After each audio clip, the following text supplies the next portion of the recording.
It's a great pleasure and an honor for me to attend this plenary of the Committee of the Regions and to participate in this discussion on digital and ecological transition. You have chosen a topic that is of utmost importance to the future of Europe, as well as at the heart of the new Finnish government program and Finland's EU presidency program. First, a few words about our presidency. We are past the halfway point and we already have some concrete results. We have been focusing on areas where the EU is best placed to bring European added value. These priorities are strengthening the EU as a global leader in climate action, making the EU more competitive and socially inclusive, strengthening our common values and the rule of law, protecting the security of citizens comprehensively. These are our priorities. These are all key elements of the new strategic agenda as agreed by the European Council in June. I also want to highlight that our regions and cities play a key role in achieving our common goals, whether on climate, digitalization, competitiveness, or social inclusion. Close cooperation between the EU, member states, and regions is the key to effective delivery. We need to ensure a transition to climate neutral EU in line with the Paris Agreement. For us, this means achieving climate neutrality by 2050. Our aim is to reach agreement on the main elements of this plan by the end of this very year, 2019. As the necessary measures affect all sectors of society, combating climate change must be carried out in a socially sustainable way. During our presidency, all relevant council formations have discussed the climate neutrality goal. The EU needs a positive and comprehensive long-term strategy for sustainable growth. Our aim should be to make the EU the world's most competitive and socially inclusive climate neutral economy. We have worked hard for this during these past months. A well-functioning single market and an ambitious rule-based trade policy with help of a modern approach to the industrial policy are key elements in making the EU more competitive. This means that we need to take full advantage of not only research, development and innovation, but also services and digitalization. We should make better use of opportunities provided by bioeconomy and circular economy in boosting growth and employment. The EU works best when people's well-being and equality are in the core. This interlinkage between well-being and economic policies should be better reflected in our policy making. We need to foster future-oriented skills, continuous learning, social fairness, as well as gender equality. Sustainability also ties in with the EU's common values, which are human rights, freedom, democracy, equality, and the rule of law. The rule of law is something that unites us. With this in mind, our approach has been positive and constructive regarding the overall debate on the rule of law. We have been focusing on developing the EU rule of law instruments, including the Council's rule of law dialogue and enhancing their synergies. As part of ensuring comprehensive security for citizens, we have paid attention to the strengthening of EU cooperation on countering hybrid threats.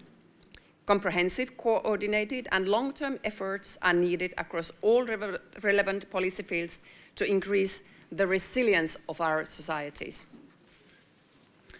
As regards to the next multi-annual financial framework, the Finnish presidency is fully committed to facilitating the final stages of MFF negotiations.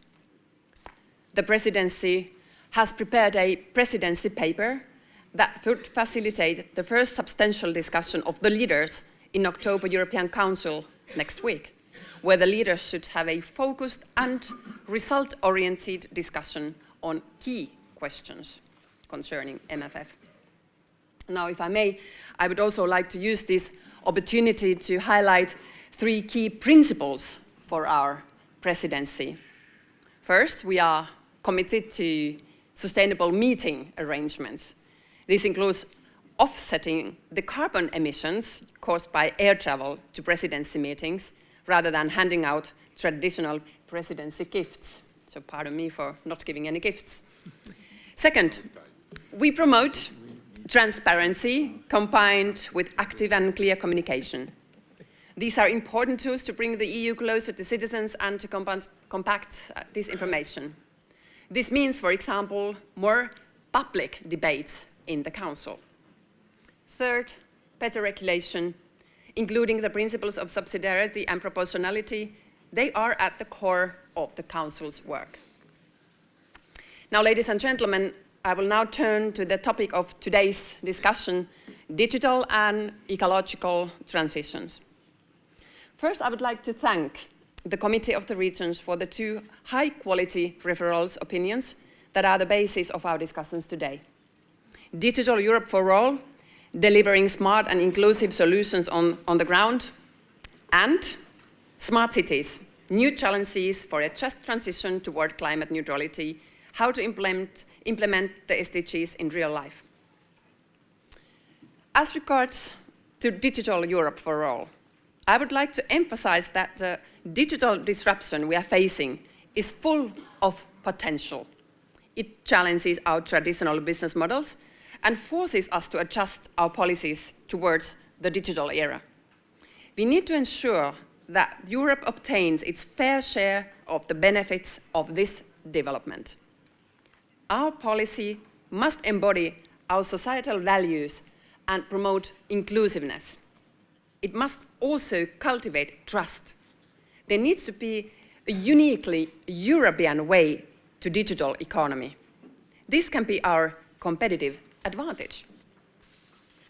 Our policies should interlink the single market, industrial, innovation, and digital policies, as well as trade policy. Development of the service economy and the mainstreaming of digital services is necessary.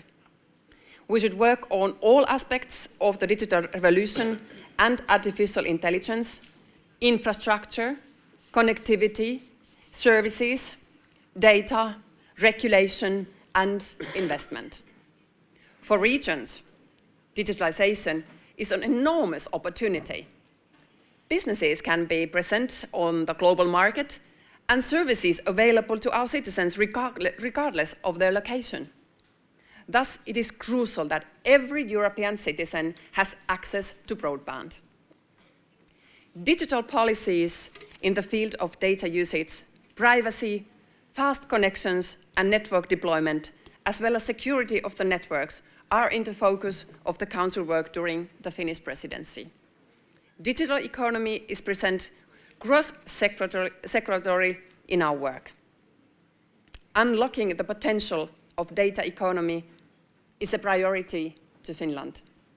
As the Council presidency, we stimulate a European-level debate on the principles that can guide the development of the data economy.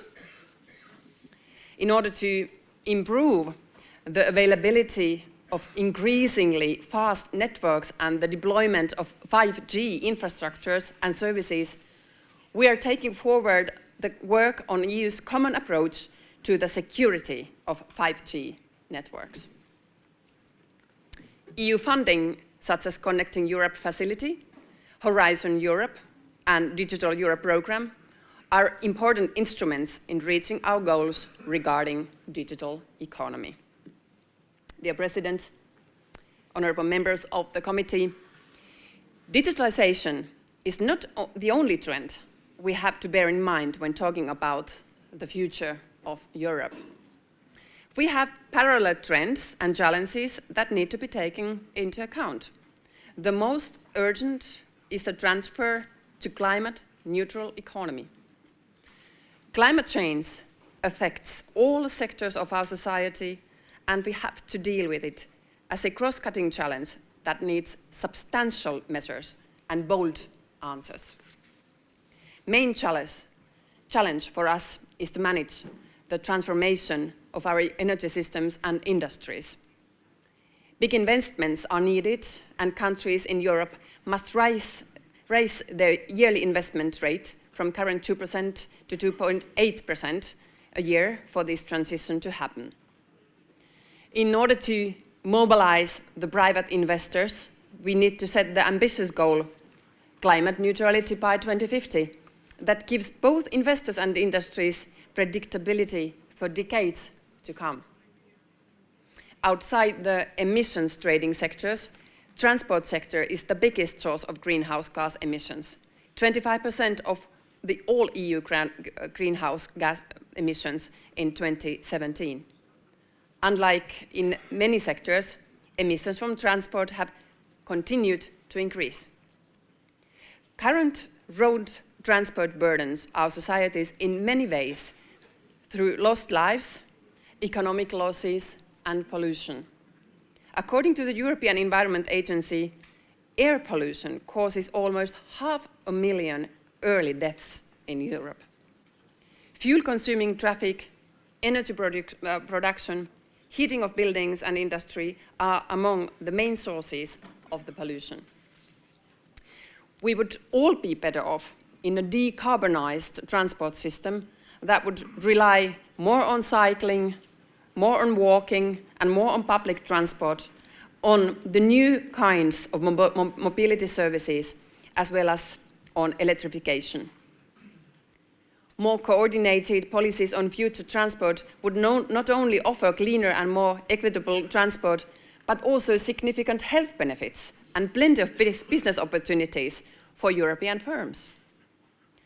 Now, regions and cities play a crucial role in implementing the policies needed for systemic change, such as land use planning, regional energy production, requirements for buildings and construction, and waste management systems. Agriculture and forestry are, of course, also very crucial sectors for EU's aim to become climate neutral. Forests are our biggest sink of greenhouse gas emissions, and farmlands of the EU store 10 times more carbon than the EU annually emits into the atmosphere. Policies that support sustainable use and practices, as well as new research and innovations in these sectors, are vital for our goal. Ladies and gentlemen, it is the responsibility of the EU, together with other major economies, to take the leading role in the transition to digital, sustainable, and climate-neutral economy. Taking the leading role should not be seen as a burden. Transition should be seen as a possibility. While major investments will be needed, we should also see benefits as regards the competitiveness of the European enterprises. We should rather be afraid of remaining in old technologies and methods than introducing new innovative ways to proceed. We need to embrace and shape the changes brought about by the green transition, technological evolution and globalization, so that no one is left behind.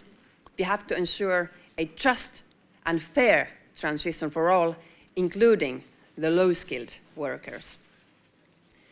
The rights proclaimed in the European social pillar are relevant.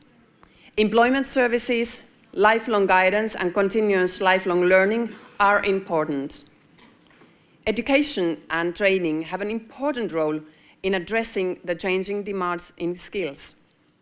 We have to ensure that the workforce is equipped with up-to-date skills, bearing in mind that the core competencies of the businesses can be found in-house. We also need to improve our working methods. Also, by funding inter alia through the relevant EU funds and programs plays an important role.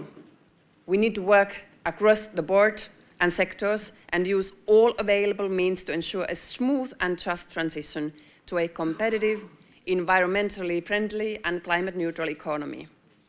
The Horizon Europe, our new impressive program for research and innovation, is a world-class example on how we can tackle big societal challenges as the climate change.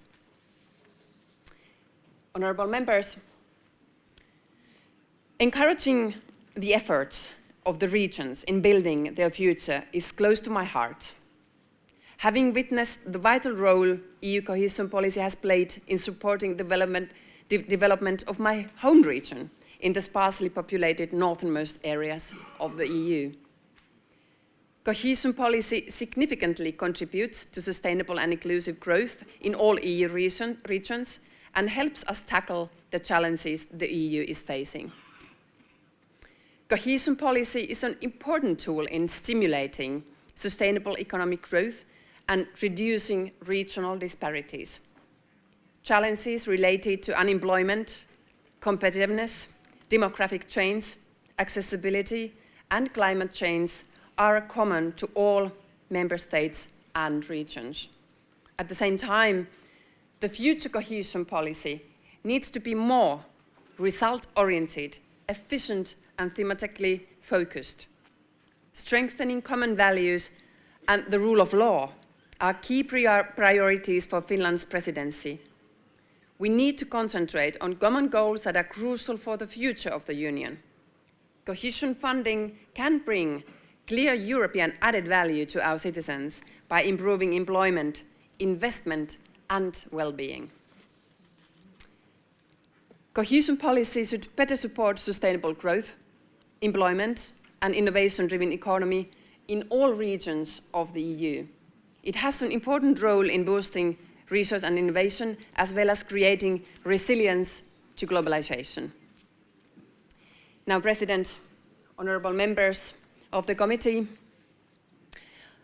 I would like to thank you very much for your discussions today and for your attention. As I said in the beginning, I very much value the role that our cities and regions play in the European cooperation. I look very much forward to our fruitful discussion today. Thank you all.